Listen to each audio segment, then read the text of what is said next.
of Iraq for treatment and medical screenings.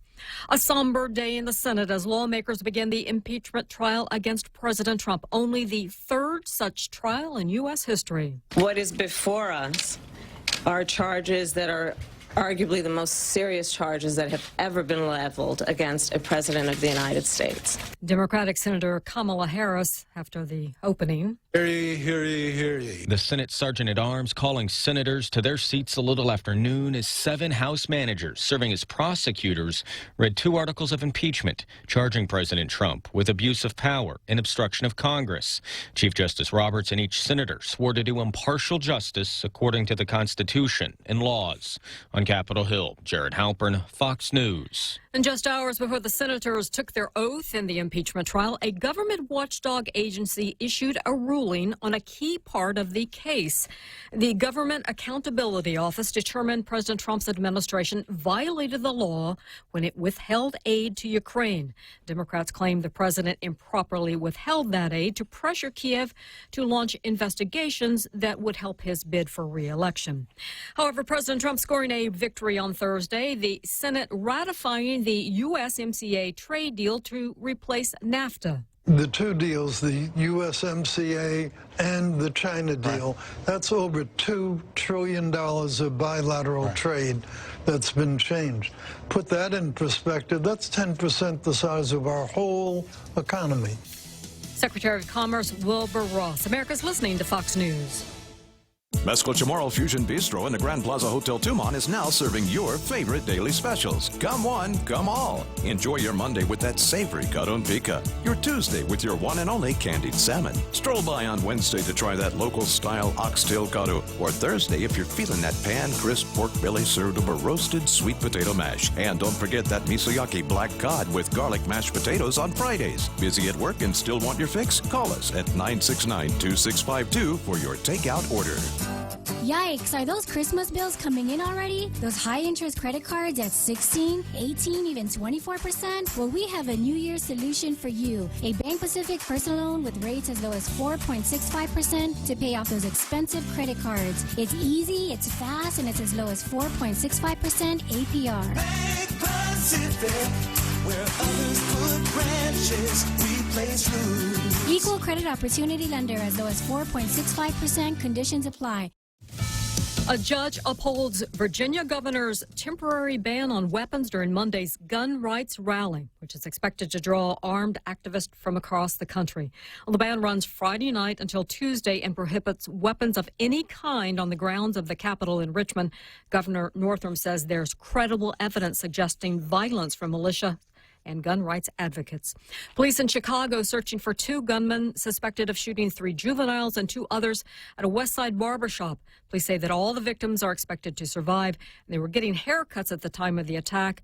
Police Deputy Chief Patrol Ernest Castro. We are asking the community at any time to work with our detectives to help us find these 2 individuals. There is video available, and the detectives will be sending that information out. Cato says that the police are still looking for a motive. And police on Long Island, New York, reveal evidence in the hunt for a serial killer or killers. In 2010 and 2011, the bodies of several people, some of them prostitutes, were discovered at and around Gilgo Beach. For years, the trail had gone cold on finding a suspect. Suffolk County Police Commissioner Geraldine Hart is releasing a piece of evidence not seen before. A black leather belt with the letters HM or WH on it. We believe that the belt was handled by the suspect and did not belong to any of the victims. Police have also turned to genetic profiles that may identify relatives of any potential suspect. A website has been set up to process further tips on this cold case. In New York, Gernal Scott, Fox News. A 5.3 magnitude earthquake shakes southern Mexico, causing some damage in parts of a southern state there. This is Fox News.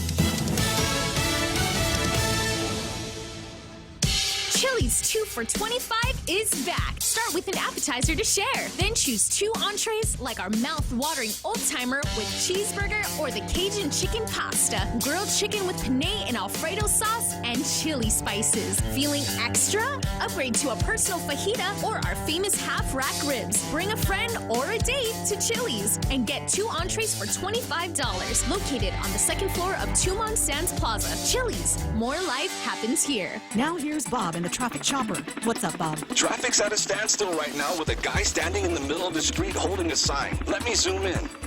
The sign says, "Free the fence." Free the fence. And what does that mean, Bob? Not sure, but the guy's out there smiling and waving in short shorts with a weird-looking little hat. He's got a sign in one hand and what looks like, is it? What? It is. It's a bottle of beer in the other. Oh, no. That's Ray. Free the fences in your mind with The Ray Gibson Show. Weekday mornings from 6 to 10 on 93.3 The Point.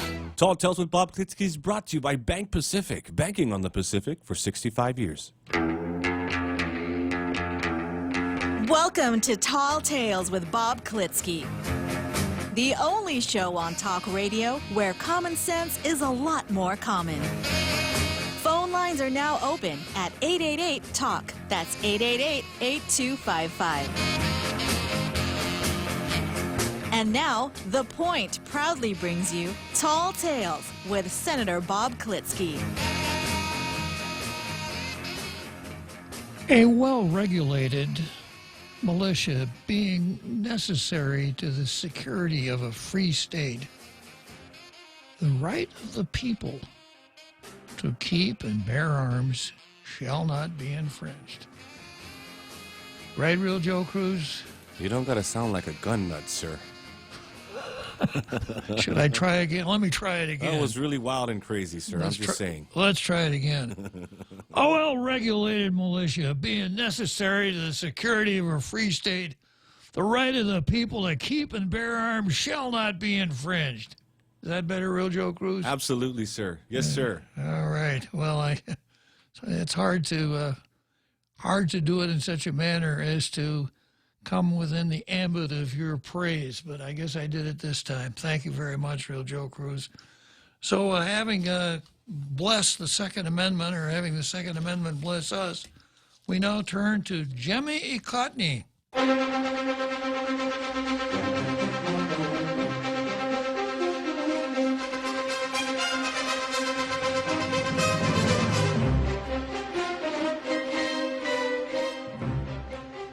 And as you know, you regulars out there in the international radio listening audience, Jemmy Ekotny is our backwards bilingual play on words that means meet the press.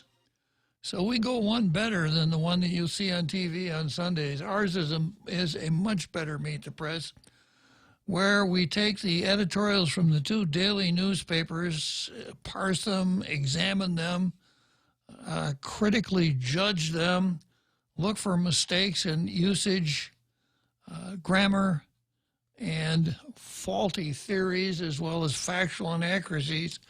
Having gone through that entire routine, I will then award the coveted blue star to the better of the 2. That is, if there is a better of the 2.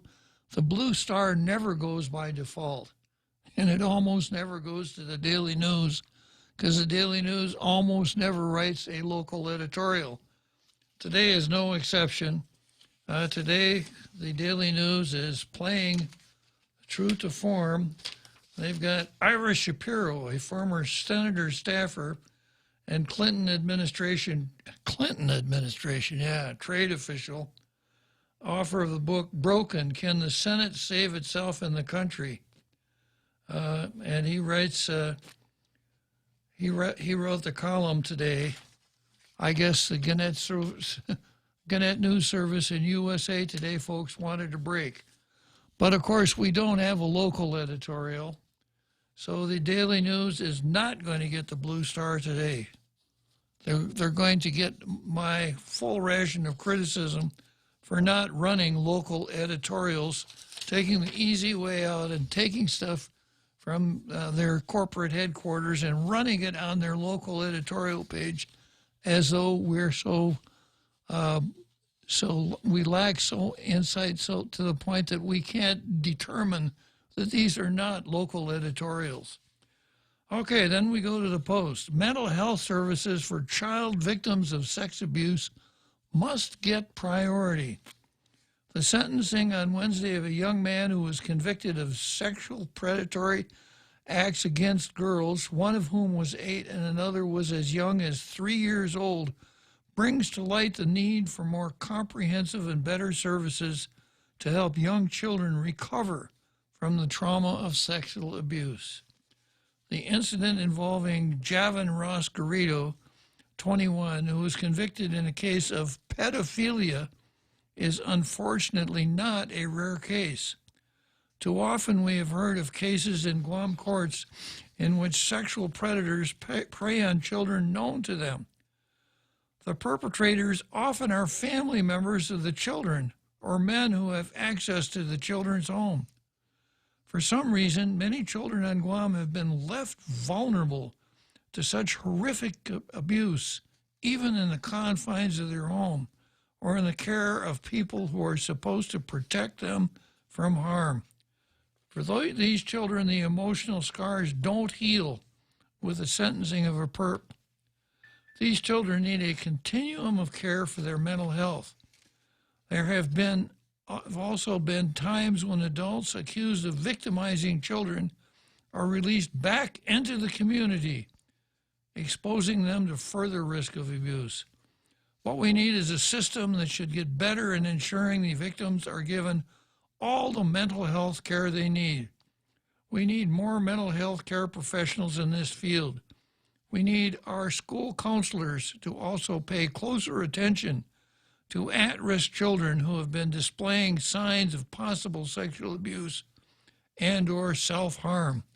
A lot of times our school counselors are among the first to raise the red flag, and they need the support with continuity of training and proper pay. Victims need the government's help to keep them from falling into deep despair. We must ensure they receive proper care so they can survive the horrible acts they've been through. In the case of Garrido, who is only 21 and will serve 20 years in prison, we see another tragic situation.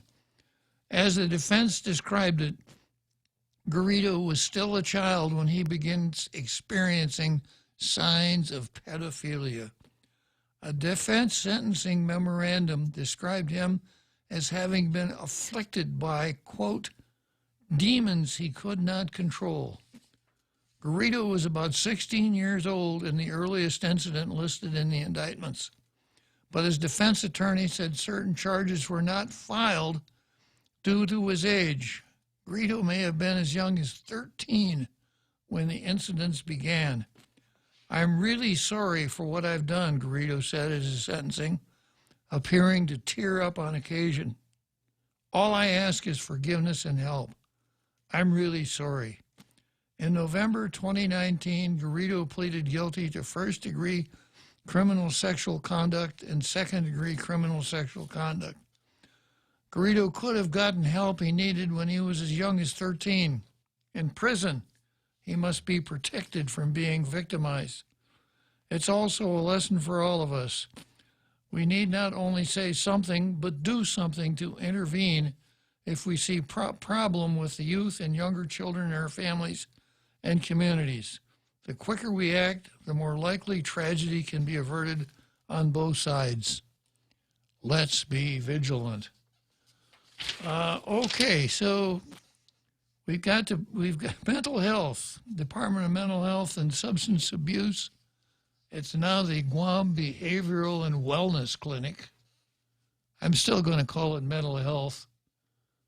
I move slowly on these things, Real Joe Cruz. I hear you, sir. Yeah, I haven't recognized the relocation of the Dodgers and the Giants to the West Coast.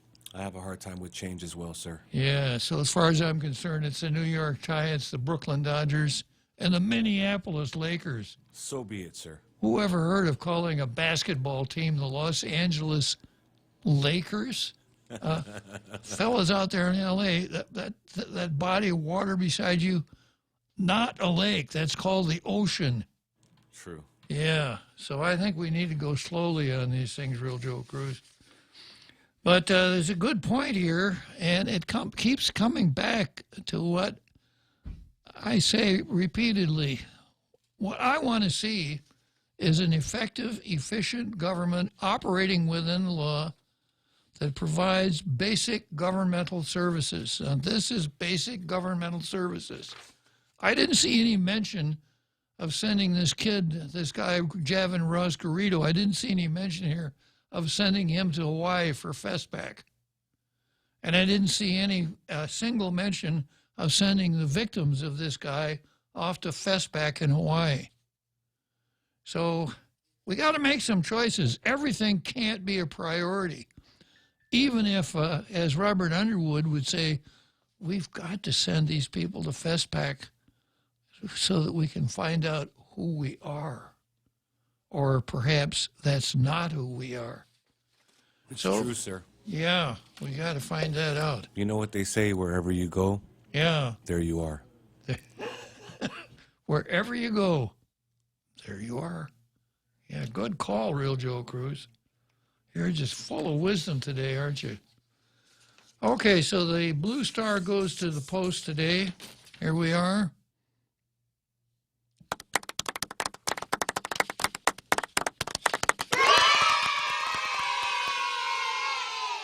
So the folks down at the editorial boardroom at the Post are off to a good start on an enjoyable weekend, having won the the Utah Jazz. Somebody put Utah Jazz. Yeah, Utah, if you've ever been to Utah, it is the extreme opposite of jazz.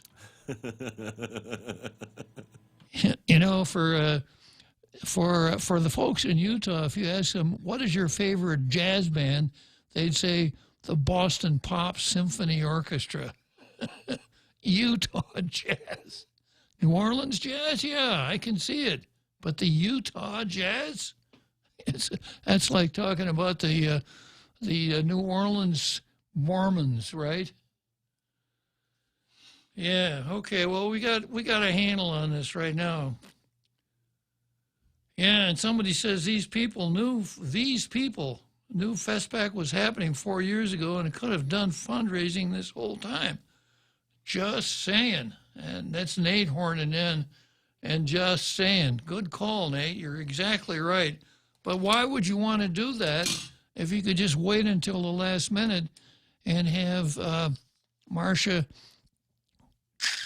Titano introduce a bill to appropriate $350,000 for you, which is easier. Isn't that what it's all about? Okay, this is what I got on the card for today. Funerals versus Jonia is still on the card. Talina versus Moylan, or Jim Moylan versus professional politicians, still on the card. Priscilla Tuncap versus John Joseph, still on the card, formerly known as Tuncap versus Parks and Rec.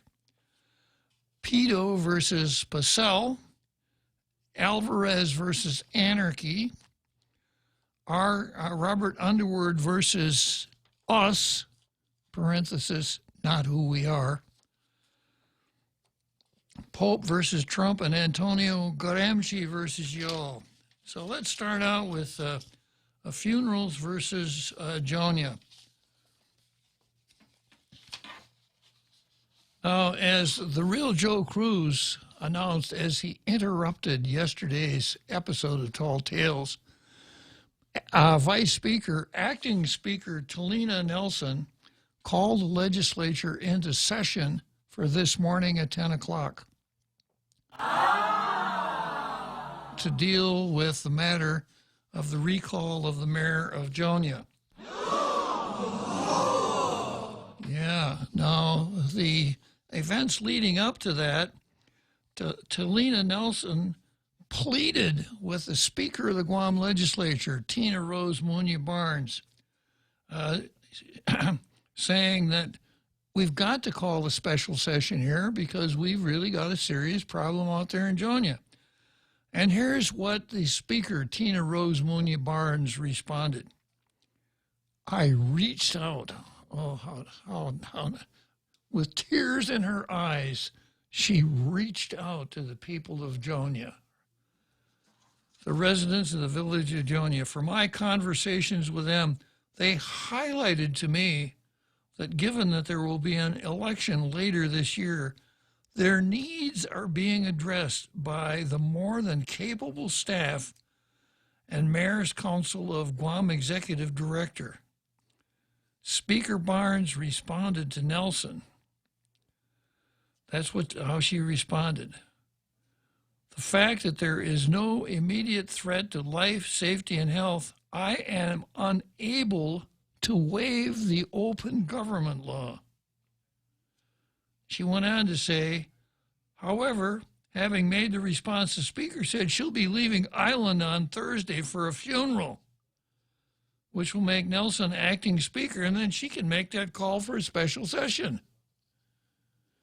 But Tina says, the fact that there is no immediate threat to life, safety, and health, I am unable to waive the open government law.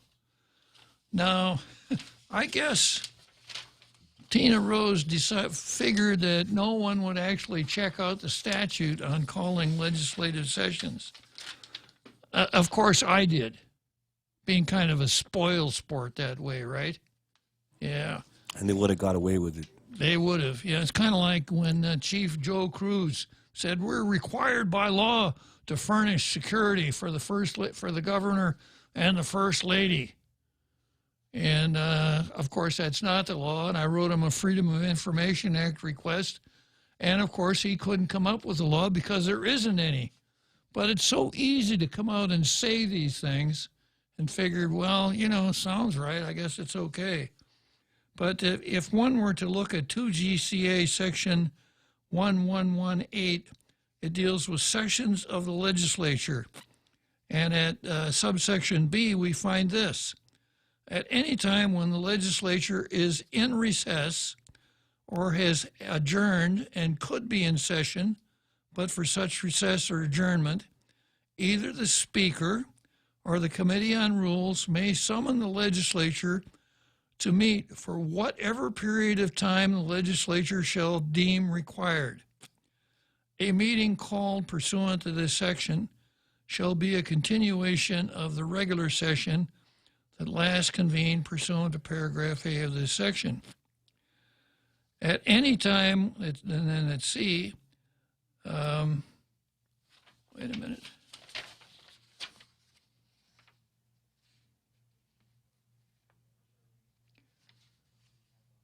Statute also says that she has to give 2 hours notice, as little as 2 hours notice of the special session, and the open government law does not apply. So Tina had it completely wrong. There's no requirement that the Speaker find that there is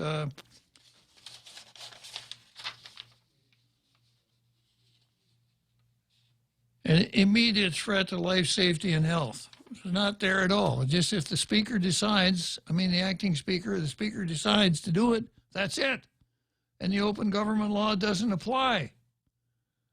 Now, I probably don't have a complete version of the law because I suspect I don't have that section that says, unless the Speaker wants to go off island to a funeral. Which seems like for Tina, that was the real thrust of dealing with what a lot of folks, especially those that live in Jonia, see as a real emergency. No village mayor. No village mayor since September. And Talina laid it out in another article how tight the timelines are, that the bill has to be passed today in order to give the governor the time to sign the bill, the election commission the necessary time to prepare, etc. There just isn't any time to waste. Now, I'm critical of all of them for waiting so long to get started on this, but at least Nelson took the bull by the horns here and got it started. And Tina is saying this, nah, it's more important for me to go to an off-island funeral than it is to deal with some silly thing like the people out in Jonia, because I have already reached out to them. And I've determined that there's no threat to life, safety, and health. So I'm taking off. Talina, if you want to do it, I don't care, but I'm out of here. Really responsible leadership, I'd say. So legislature is in session, and the word emergency session gets tossed around a lot. I don't see anywhere that this is what we would characterize as an emergency session. I also have the standing rules of the legislature, which do use the word emergency session, and this is what the standing rules say. At any time when the legislature is in recess or is adjourned, the speaker or acting speaker may summon the legislature upon 2 hours' notice to convene for whatever period of time the legislature shall deem required. No talk about, provided that the speaker shall certify in writing that an emergency condition exists which warrants an emergency session. So all it requires is that the speaker say this is an emergency without any criteria to determine that it's an emergency. Well, if you look at this Jonia situation and you consider the timelines, it does have an emergent nature. Okay, the notice required by this subsection need not comply with the open government law. The notice required, as you were, the speaker shall provide written, telephonic, facsimile, email, or similar electronic or digital notice to each member and the public of the convening of any regular or emergency session, provided, however, that email notices shall be deemed sufficient. The speaker may adopt a session schedule setting out the days, etc. So, according to the rules in the statute, Tina had the absolute authority to call the legislature in session. And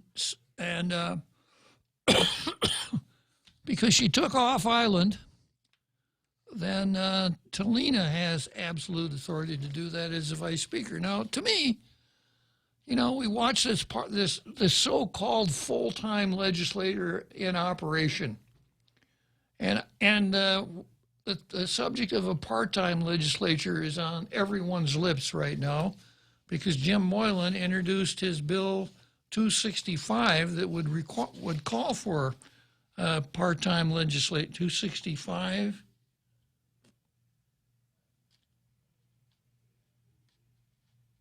Yeah. 265, and you know we're going to hear every excuse and pretext in the book as to why we can't do that. Talina Nelson already came out and said, "Oh, conflicts of interest. You know, if a person has a job, you know, is he going to adhere to the instructions of his boss, or to what's in the interest of the people?" And of course, I counter with that, like, well, suppose the governor is a shareholder in the bank that has all the government's deposits, and the former president, the former chairman of the board. Does it work that way too, Talina? So everybody's talking about, not everybody, but I'm talking about a part-time legislature and what we have now. And Tina has demonstrated that right now we already have a part-time legislature. Because even in the face of important business, whether you want to call it emergency or not, this matter of the recall election for the mayor of Jonia is important. And even in the face of important business, Tina says, sorry, folks, I'm going off island. I got more important things to do. Now, she'll be gone today. She won't be sitting in session. So what happens to her salary? Will she still get paid for today, even though she's not there? Of course she will. She will get her check every 2 weeks, just like everybody else in the legislature, whether they're there or not there. A lot of times, senators don't even come to session. We had 2 sessions last year where only 9 members showed up. 6 were absent. 6 of the 15 were absent. Did any of the 6 get docked a day's pay? Hell no. Let's take a short break here. Cocoa Coffee Company is now available at Circle K. Single origin coffee beans carefully sourced and locally roasted to give you the freshest cup of coffee Guam has to offer. Grab a cup that's brewed every 30 minutes or purchase a bag of the locally roasted whole beans. Flavors now serving: light medium roasted Ethiopia and medium dark roasted Jamaican Blue Mountain. Exclusively available at Circle K. With every Cocoa Coffee Company purchase, a portion of the proceeds will go towards the Cocoa Recovery Program. Live the balanced lifestyle. Take Care Insurance offers proven wellness and fitness programs to encourage individuals and families to live a healthy, balanced lifestyle through preventative care, being active, eating right, relaxing and unwinding, and being socially connected. They have the island's largest offering of free fitness classes and health education programs for all ages. Join the movement. Follow them on Facebook and Instagram or visit takecareasia.com to learn more.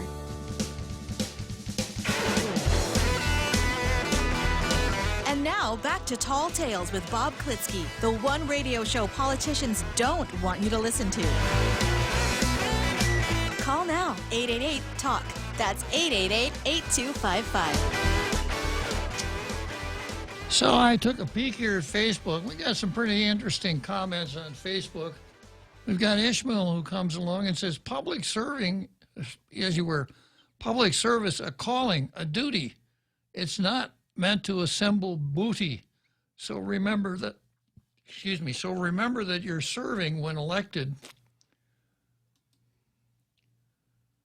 And don't leave your constituents neglected. Remember that you work for them and not the other way around. You've been elected, not crowned. So when a voter asks a question, don't give them the third degree. This is directed at you, Mr. Self-Service Pedo Terlahi.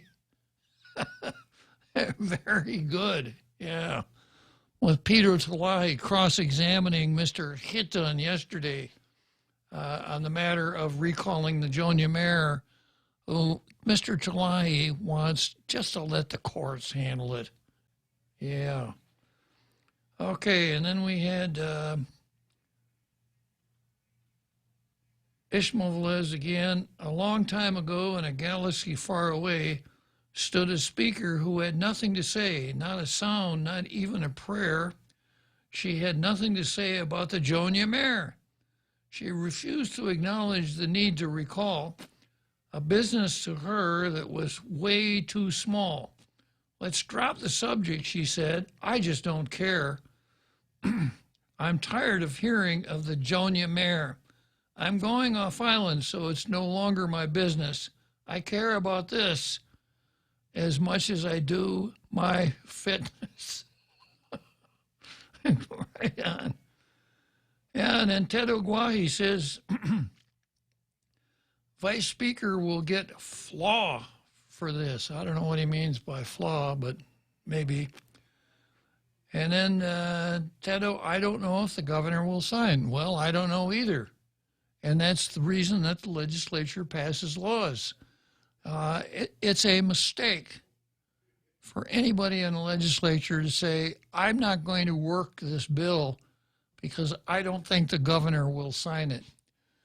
Members of the legislature, senators, communicate with their constituents by the bills that they introduce and vote on, not by the press releases that they do, not by the clever words they say as they present their 17th resolution of the month, but by the bills that they introduce. So when I put on my political analysis hat, if this bill passes and goes to the governor, then if she's going to play the political game, she's going to say, well, on the one hand, I know that there will be some people who are going to support the mayor of Jonia, even though he's in jail, even with all these serious allegations floating around him. They're going to say, we don't care, he's my cousin or my uncle or whatever. So if I sign this bill, they're not going to be happy. But then there are other people who say, we can't tolerate this. We can't have a government where government officials are sitting in jail instead of doing their duty. We got to do. I don't care if he's guilty or innocent. He's not at the job. And then there'll be another group of people who are living out in Jonia who are saying, you know, we need to have a mayor. We don't have a mayor because the one who was elected is in jail, and he's been there since September, and our government is just horsing around with this instead of meeting it head on. So the governor has to weigh all these things. I have a feeling that she won't sit down and ask herself, what's the right thing to do in a situation like this? All right, let's see. I've got a phone call here. And Stack VIP is not working today, Real Joe Cruz. Now here it comes. It's Ken Leon Guerrero, sir. It's Ken Longuero? Okay. I'll just pick up the phone then and get this thing working in a minute. Good afternoon, Ken. Good afternoon, Judge. It's real interesting, you know, watching the senators and the legislature tie themselves in knots over something that should be a simple matter for them to deal with. But it goes back to the flaws in the mayor's system to begin with. You know, all the senators curry favor with the mayors, and the mistaken belief that the mayor's loyalty to them is essential for their political careers. And you know, that's like the tail wagging the dog. You know, here we have a mayor who at most will get 1,800 votes, and we have the senators concerned about getting the loyal support from this mayor, so much so that during the 2014 smash and grab, they jacked up the mayor's salaries by almost 100%. Took it from 44,000 up to 75. And now we have this situation here where we have a mayor who's not performing his job, but because he's not covered by all the civil service stuff, you know, he's in that gray area, and they don't know how to deal with him, and they're refusing to deal with it. I mean, this yesterday's session, Wednesday session, and today's session are turning this whole situation into a farce as they're dragging their heels on this. I hear you, Ken. Yeah, this is going to make it real interesting because one of the things that I posted up is this is an intelligence test for the senators, or actually a loyalty oath. They're either loyal to the people or they're loyal to the mayor of Jonia. So we're going to find out, you know, which senators are so dependent upon the mayor of Jonia for their reelection they're willing to overlook the concerns of the community. Have you been watching the session, Ken? Too many recesses for me, and I've got a doctor's appointment I'm heading to. So, I mean, every time I go back to the screen, they're in another recess. Which goes back to the thing that we have a part-time legislature. It seems to me like they spend more time in recess than they do actually talking about a bill. During the parts that you were watching, has anyone trotted out that tired old phrase, well, he's innocent until proven guilty? Not that I heard. I mean, this morning I was at the legislature at 9 o'clock so that I would be there and have a chance to talk to senators before the session. Didn't get much luck there. And then the 10 o'clock session didn't start till 11:15 and went into recess at 11:40. So, unfortunately, I have things that I have to do today, so my ability to listen to the legislature has been sporadic. But every time I tune into it, they're in recess.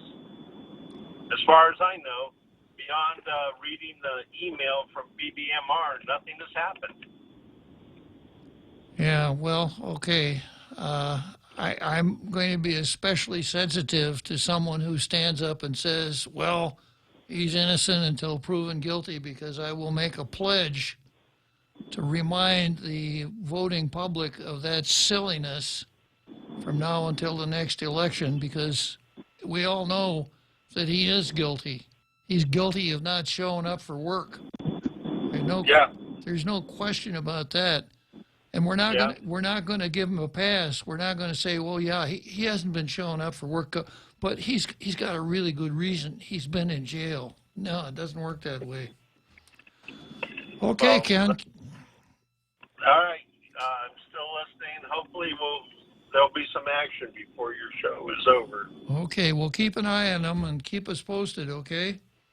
I will. Thanks, Ken. All right. Ken Leon Guerrero, pretty good at keeping an eye on those folks down there. And of course, he makes a really good point. This is so important, and they are so dedicated to their jobs that if you work for, it's like kind of like Real Joe Cruz. If we said the program's going to start at 4, and we come on the air about 20 minutes to 5 and say, well, we're going to start soon. And then we finally start at 5, and we stay on the air for about 2 minutes and say, well, we're going to take a break now, but we'll be back. But we won't tell you when we're going to be back. How long would my international radio listening audience put up with that? I don't think it would take long. Not long. And it's kind of that way with just about everybody else on this island. If you have a job to do, if you have work to do, you show up on time, you do your job, and you don't dilly-dally every 15 minutes when you're doing your job. So the question is, do we really need a part-time legislature?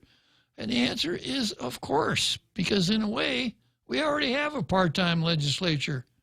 It's part-time, but we're paying them $55,000 a year for a part-time job that they don't really take seriously. So, of course, we need a part-time legislature. And Tina trying to pull this thing off about the open government law, and she doesn't see anything that's a threat to life, or safety, or health. And she reached out to the people of Jonia, and she I got to go off island, so you guys go ahead and go ahead without me. Classic. She's the speaker. She is the theoretical leader of the branch. And this is how she addresses her duties. It's classic. So let me see what else I got on Facebook comments here. I got, yeah,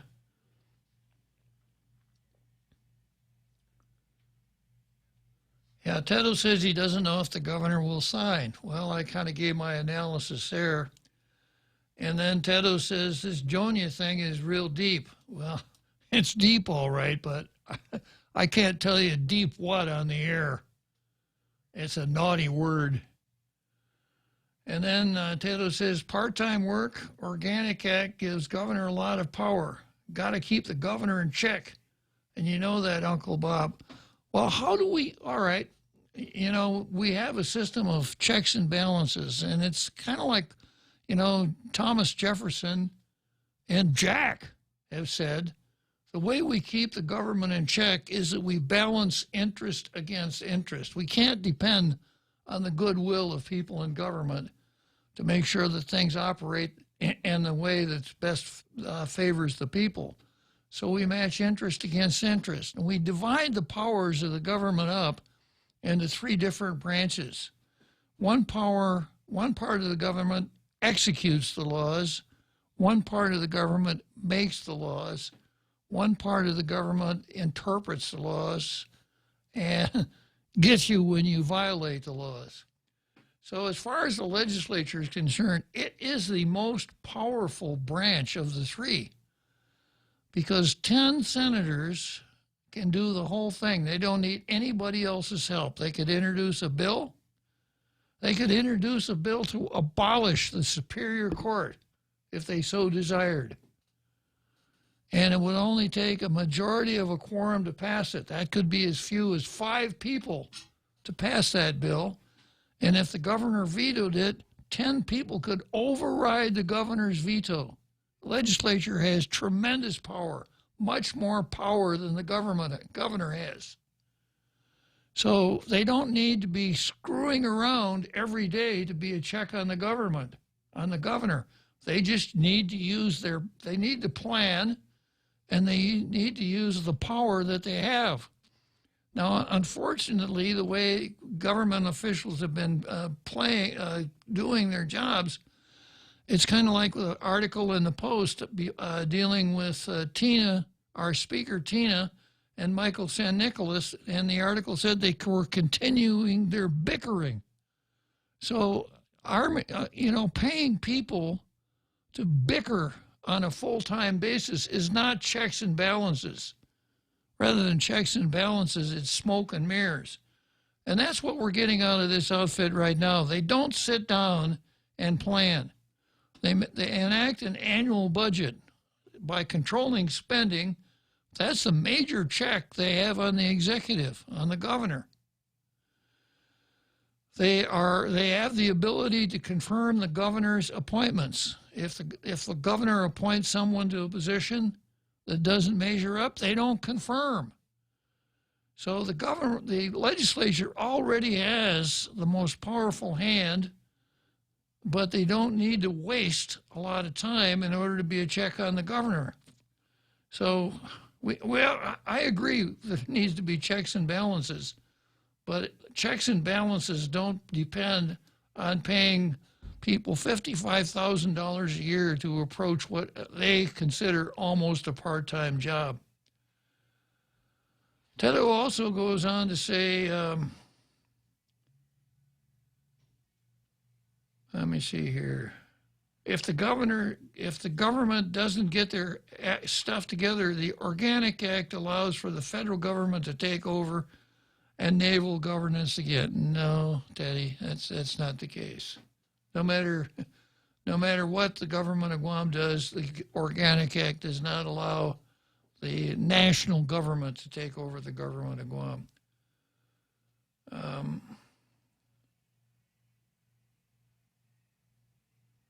Okay, now here, Tedo's really got something going for himself here. He says,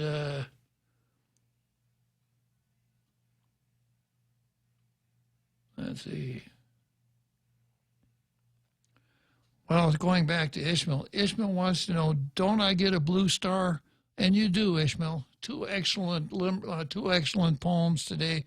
Let the record show that I have awarded the blue star to Ishmael Velez today. And Tedo has upgraded it to a gold star. Congratulations.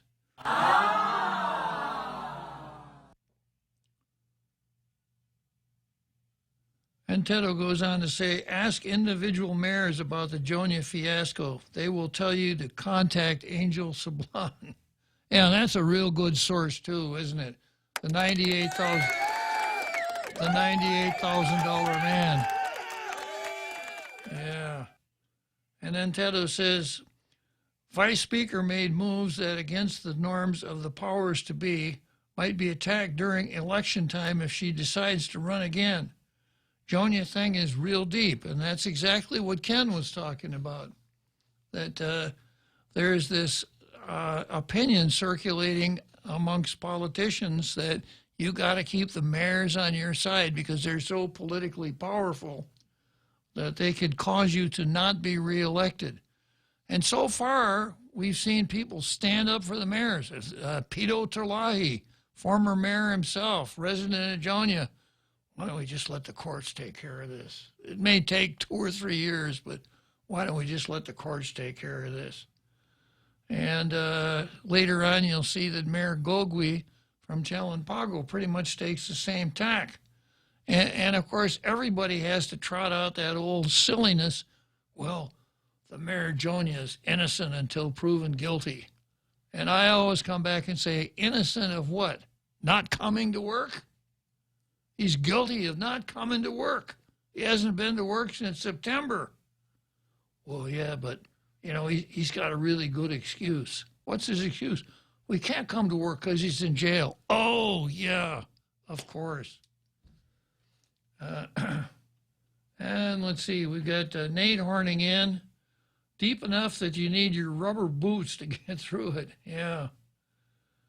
And then Tedo comes back and Tedo's really got it right here. Tedo comes back and says, we voice our opinions, ask questions, Uncle Bob always has an answer.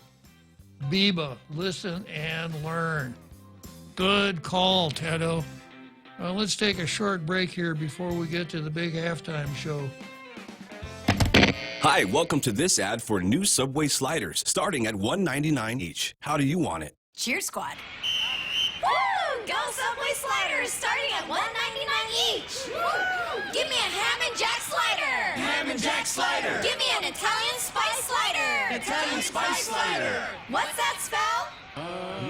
It doesn't really spell anything. New Subway sliders starting at $1.99 each. Go sliders! Subway, make it what you want.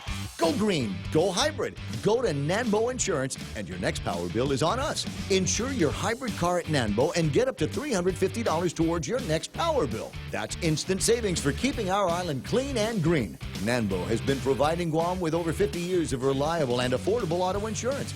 At Nanbo, it pays to go green. Terms and conditions apply. Visit nanbo.com or call 477-9754 for details. Tall Tales with Bob Klitzkie is brought to you by Bank Pacific. Banking on the Pacific for 65 years.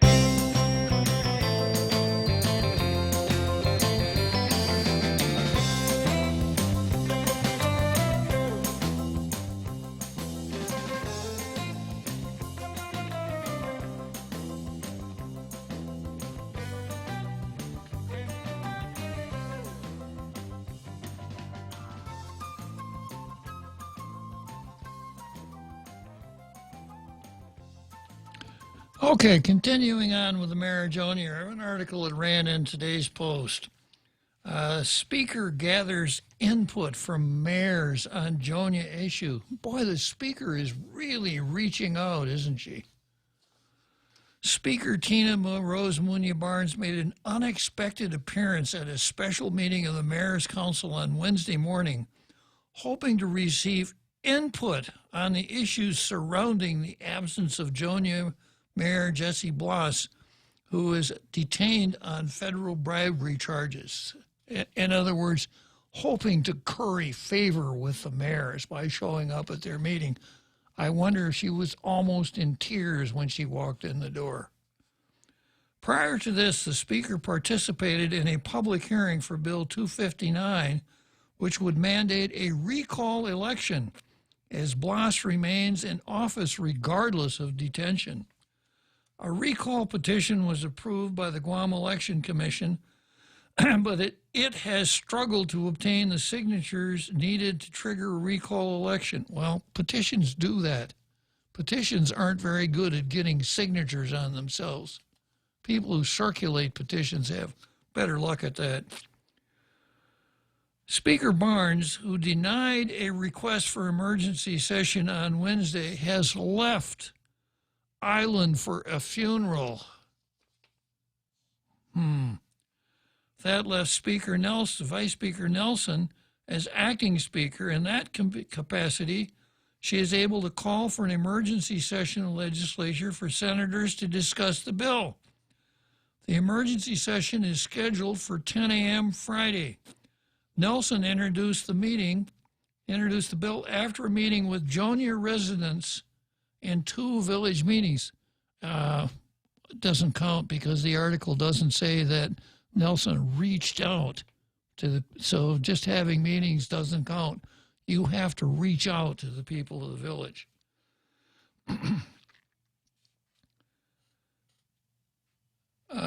She had 2 meetings. A number of the villagers were frustrated that their elected mayor wasn't at his office to perform his duties.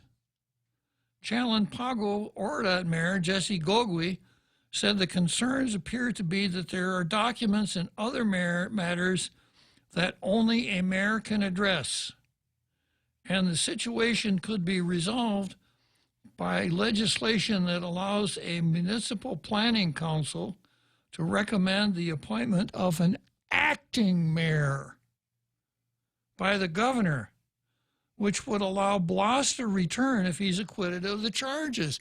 Great idea.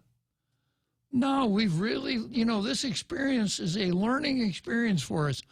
What we need to do is set up a procedure so that we could have an acting mayor during the time that the mayor's in jail. Why didn't we think of that sooner? Don't we already have one that's acting? No, there's no. He's acting like a fool. Yeah. Well, what Jesse Gogi is saying is we need to have a procedure for an acting mayor when the mayor's in jail. So when his trial is over, if he's not guilty, he can come back to work. Yeah, that's a wonderful idea. You know, I can see the bill now. Section blah blah blah, temporary mayor while mayor in jail. That's more of what I keep talking about, the government of Guam job protection plan. If you want real job protection, be accused of a crime, like the two ladies out at Public Health and the thief at the police department, etc. So Jesse goes on to say, it doesn't replace him, it doesn't remove him, because you pointed out there are some legal concerns. He's innocent until proven guilty. So we've got to stop the whole world while he's in pretrial detention. He's in pretrial detention because a federal judge has determined that he would be a danger to the public if he were on pretrial release. He's innocent until proven guilty. And we got to hold his job for him, that's for sure. He's innocent until proven guilty, and that's been a sentiment I've heard from residents of Jonia that have been supporters of the mayor. Well, yeah, people that are supporters of the mayor are going to grab at whatever straw they can to come up with some kind of justification for keeping him on the job.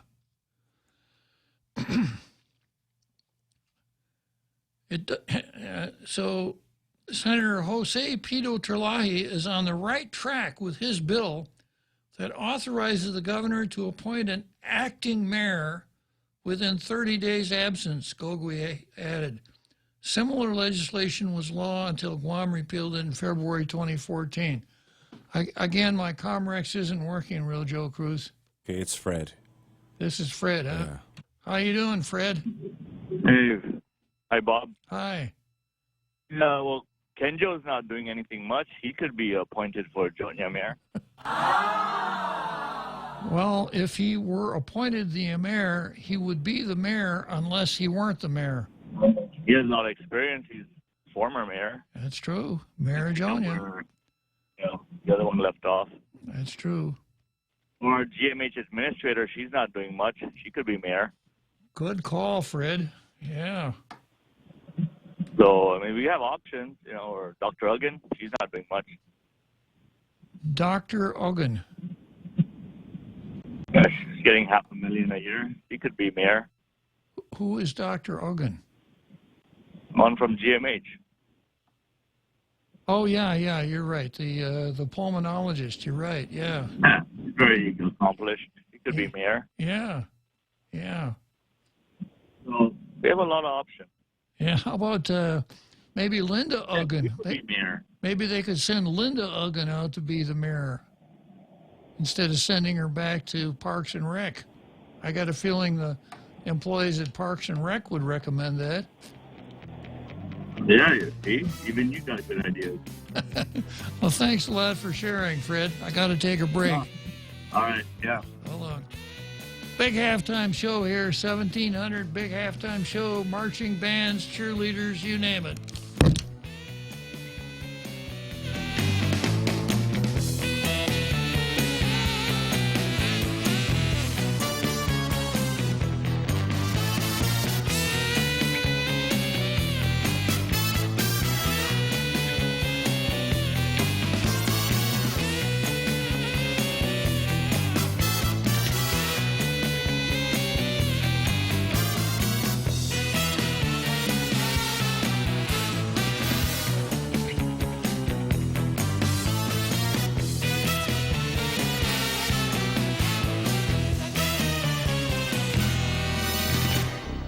The Point is KUSG, Hagåtña, Guam, 93.3 FM and 104.3 HD3.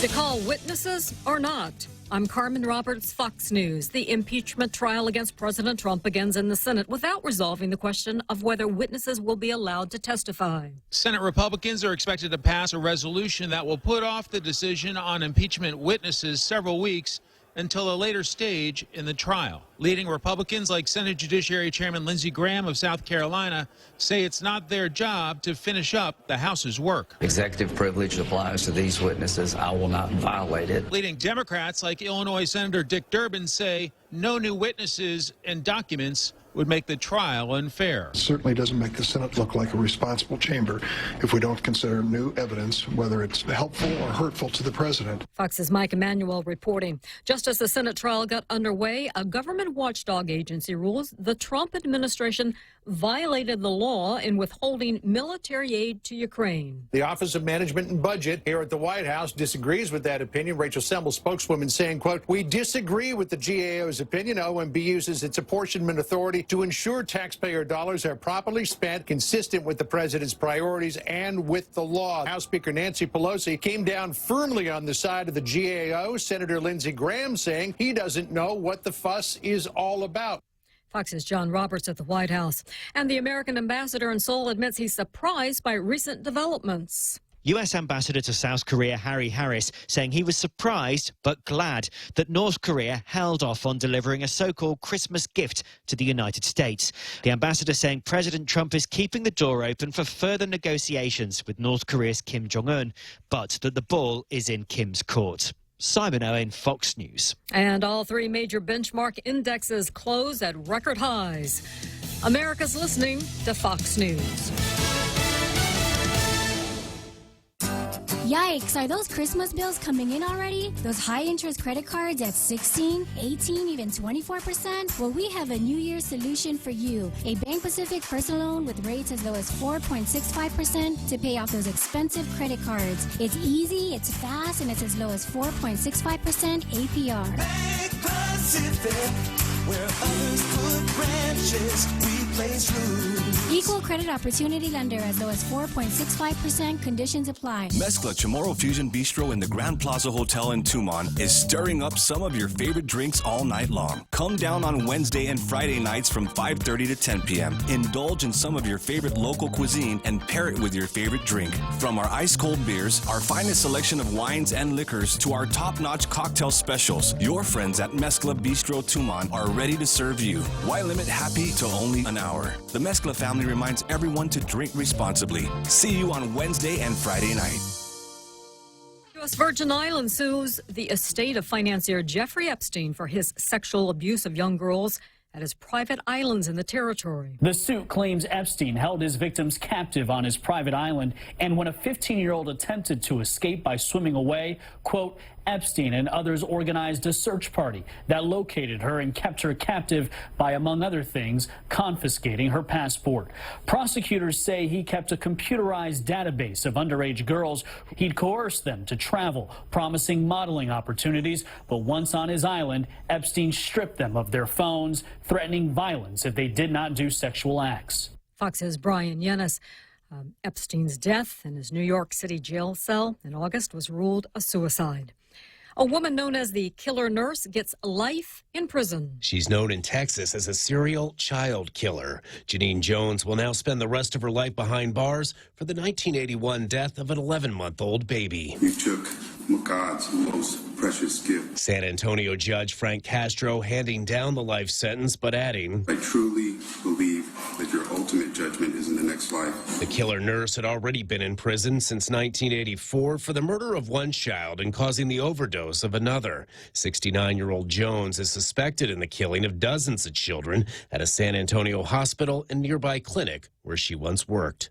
Tom Graham, Fox News. And a pickup truck slams into a Starbucks in Illinois, injuring the driver and 4 customers, one critically. The collision Thursday night also causing massive damage to the coffee shop in the town of McHenry, about 50 miles northwest of Chicago. No word what caused the crash. And Google's parent company joins Apple, Amazon, and Microsoft as the only U.S. companies to reach $1 trillion in valuation. I'm Carmen Roberts, and this is Fox News. Want to grow your business? Start a new venture or stay ahead of the competition? You can. With Docomo Pacific Smart Business Solutions tailored to your specific needs and ambitions, you can do it all. Partner with a network with best-in-class network coverage, state-of-the-art communication platforms, and a team dedicated to providing you with premium support. Call 688-2677 to start your journey to success today. Docomo Pacific Business, delivering your future today. Most talk shows only give you selected opinions from one side of the political aisle. You know, I don't like what you're doing. It's bad. Everything is bad. It's all bad, bad, bad, bad. We do it a bit differently on The Ray Gibson Show. We bring you the newsmakers from the left, the right, and the middle in order to give you the full view of the issues that affect all of us here on Guam. Right or left, we bring you to the middle of the conversation on The Ray Gibson Show, weekday mornings from 6 to 10 on Guam's only news talk superstation, 93.3 The Point. Tall Tales with Bob Klitzkie is brought to you by Bank Pacific, banking on the Pacific for 65 years.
Okay, so the big halftime show that we have every day at 1700, once again, extremely enjoyable.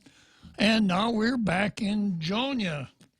And this is, we're listening to the executive director of the Mayor's Council of Guam, the $98,000 man. And this is what he has to say about the fact that there's no mayor of Jonia. Well, there is, but he's in the pokey. Angel Sabuan, he said he believed the main issue with Jonia residents was there is no one they can physically speak to. No one they can physically speak to. Does that mean that they're carrying on conversations telepathically? Able to communicate with some sort of brain waves or something like that, but they can do it, but they just don't like it. They want to physically speak to the mayor. Commenting on Bill 259, Sabuan noted that difficulties with the recall petition was that there's no guarantee residents will be in favor of recall. There's a petition out there for recall, and there's no traction on it. So what makes us think we can provide for a recall election that the people are going to say yes, Sabuan said. Well, does it matter whether they say yes or no? Isn't that why you have elections? To find out whether people are going to say yes or say no? Now, Kiko Hiton has trotted out some reasons why it's hard to get signatures on the petitions, and others have too. And I don't live in Jonia. If I did, I would sign the petition. My handwriting's so sloppy, no one would even know it's me, so I'd be safe, I guess, Real Joe Cruz. You could transfer there, sir, if you wanted to. Move to Jonia just so I could vote in. Yeah, maybe I'll do that. You'd have to stop by the mayor's office. Oh, I don't know if they're open. Yeah, that's true. I couldn't actually become an official resident of Jonia because there's no mayor to sign me up. So the F word, fear, has been floated around. Some people are saying, no, I don't want to do that. And, you know, if you look at some of the things, some of the accusations that have been made in open court, I can understand this. If those things, those accusations that the FBI agents have made under oath are true, that this guy has got connections with the cops, and with the marshals. And we saw what happened to Pito Talahi's son the day after these accusations came out. He was out of Department of Corrections. He had a good job. He was deputy director of corrections, and he was out of there. So I could suspect that the folks in Jonia, I just speculate a little bit, some of them might be saying, man, I don't want to get on the wrong side of that guy. Even if he's in jail, you know, maybe he has henchmen.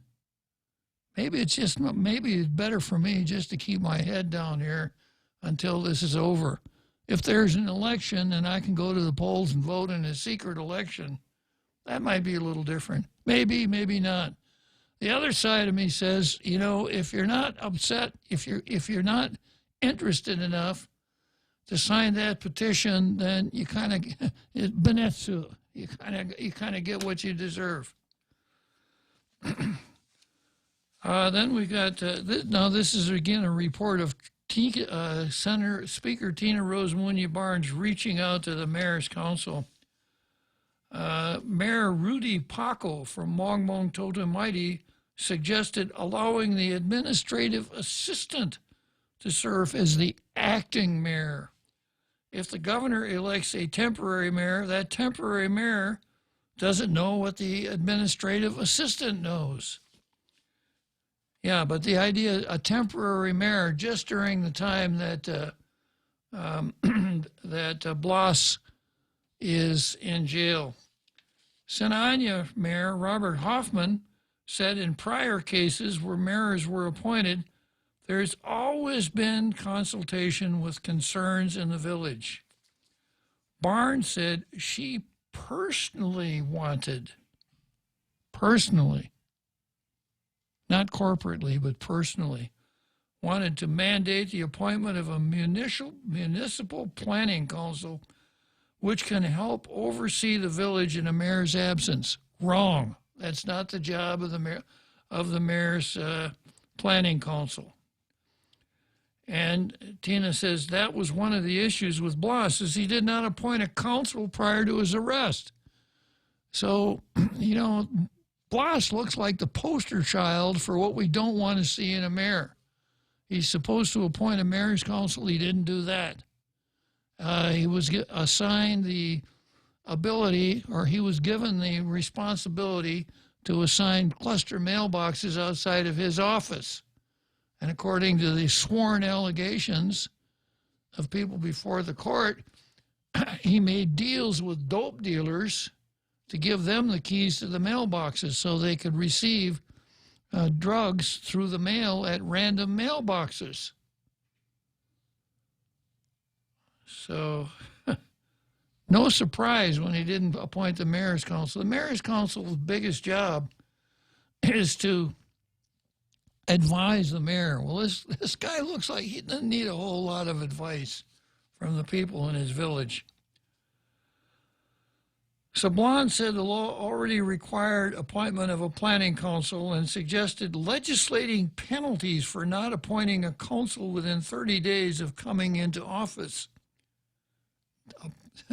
A penalty for a guy not doing his job, such as preventing the spending of money for the office or installing a fine. That's what we should do. For every day that a mayor doesn't appoint a planning council, we'd fine him $100. That's a great idea.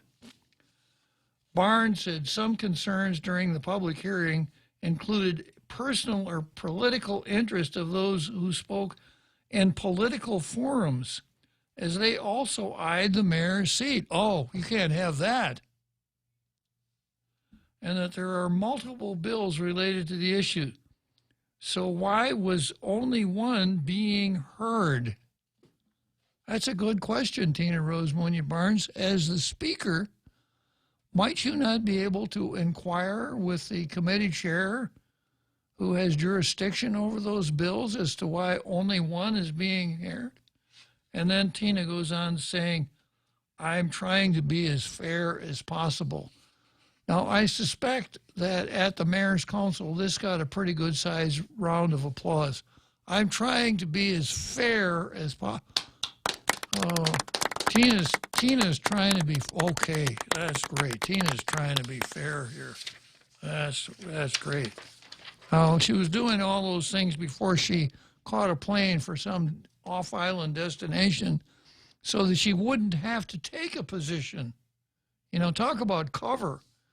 And we've talked about cover here more than once, even in the context of Santa Claus and Miracle on 34th Street. Well, Tina's got perfect cover here. No matter which way this goes, if it goes for the recall or against it, people say, Tina, I'm really disappointed that the legislature voted to A, send out the recall, B, deny the recall. Tina can say, well, you can't blame me. I was off island. I had to go to a funeral. Oh, okay. My bad, Tina. I shouldn't have brought it up to you.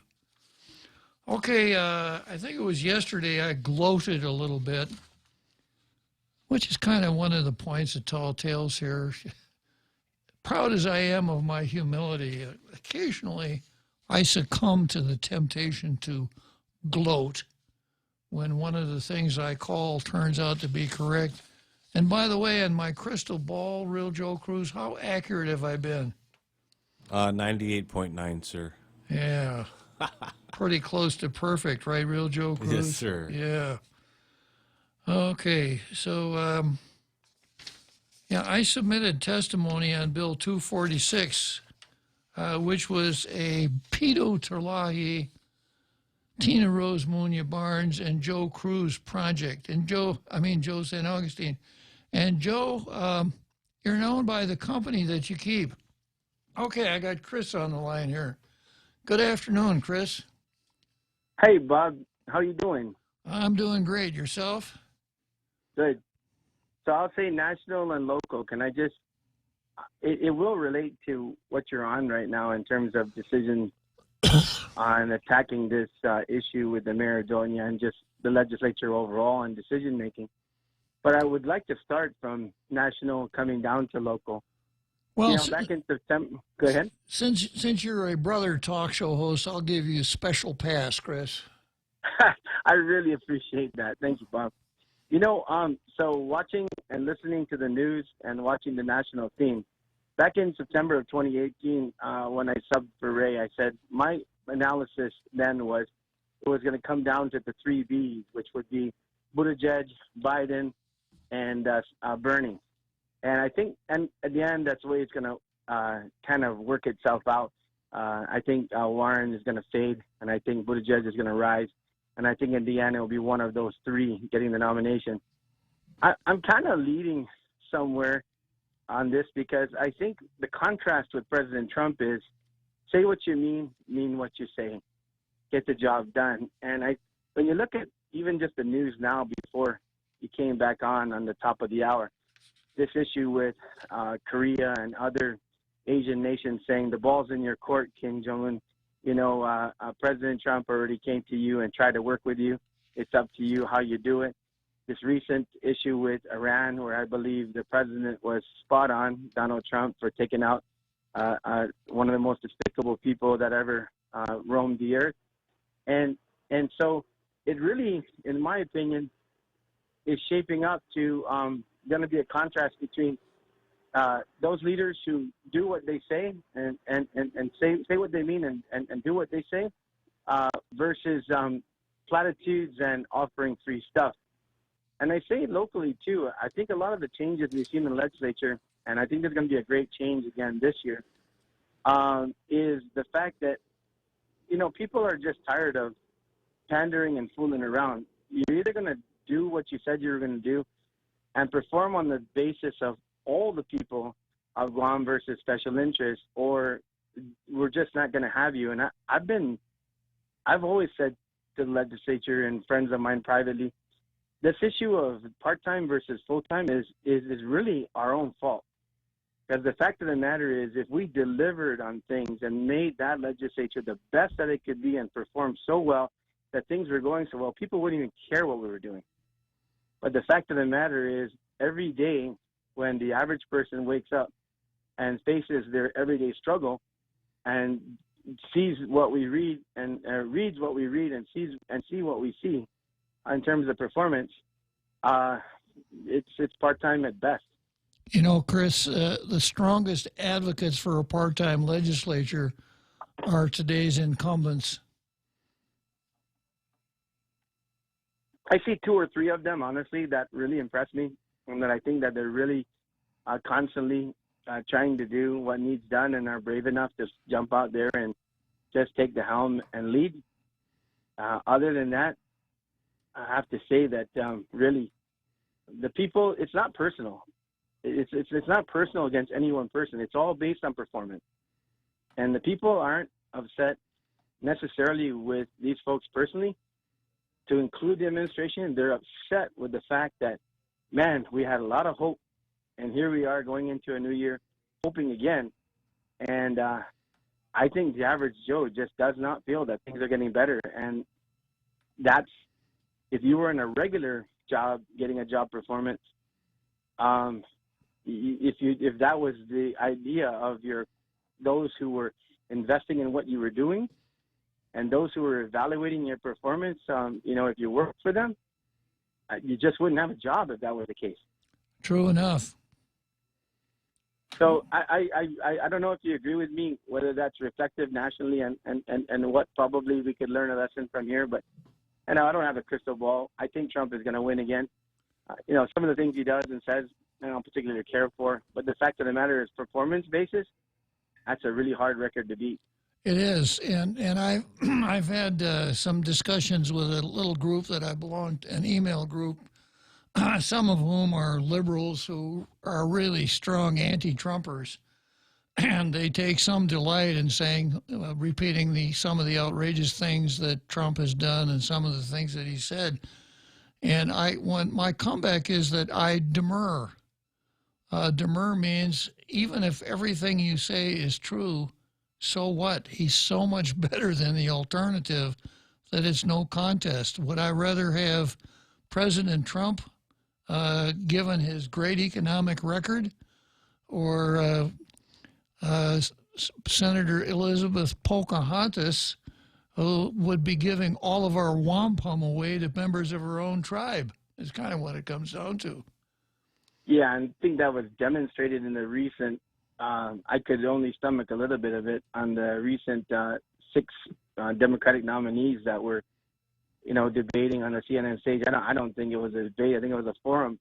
But, the idea was, I just didn't hear anything in there that resembled, really truly understanding the full depth and breadth of what our nation faces and really anything that would carry their ideas forward. And so I was like, the contrast is so enormous. But I just think the contrast also is that I think the people are just have had enough, regardless whether it's national or locally, that perform or step aside. Well, let's hope. Let's hope that this next election is a turn the rascals out election, Chris. Yeah, I just think it's, I just wanted to point out that, sometimes it's the man in the mirror, and I faced that myself before. Sometimes you really just got to look and say, who's really, who's really the culprit here, and even win or lose, I would just hope that some folks would just change track right now and say, what's the real priorities? Taking care of our hospital, making sure that we have no cops on the street, and making sure that that we have enough funding for education to take care of our children. And even if they turned the ship around but didn't win, I would still be hopeful. Exactly. But, the time to get on the job is now, not not any time in the future. But I'm hopeful. But I just wanted to point out that's the contrast that I see. Okay, well, we'll remember, Chris. Make a note. Let the record show that the Chris called the Democratic nomination for the 3 Bs. Okay, you're on record with that one, and you are also on record, as far as the legislature is concerned, saying that whatever wounds the legislature or senators suffer, they're self-inflicted, right, Chris?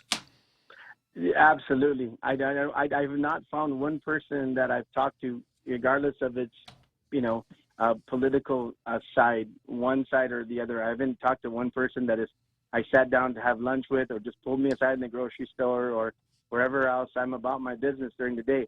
I honestly haven't heard anyone say that it was anybody else's fault except those who simply don't face the priorities and what our people are crying out for. Okay, Chris. Well, as usual, you're right on point. So I thank you for calling in and sharing your wisdom with us today. Hey, Bob. Always appreciate your show, and just wanted to draw a contrast there and hope for the best. Thanks, brother. All righty. Chris Duenas, an occasional talk show host on the Ray Gibson Show, the top-rated talk show on the island, well, maybe Marianas, Micronesia, Western Pacific. Yeah, Chris has done it. So I was about to gloat here with respect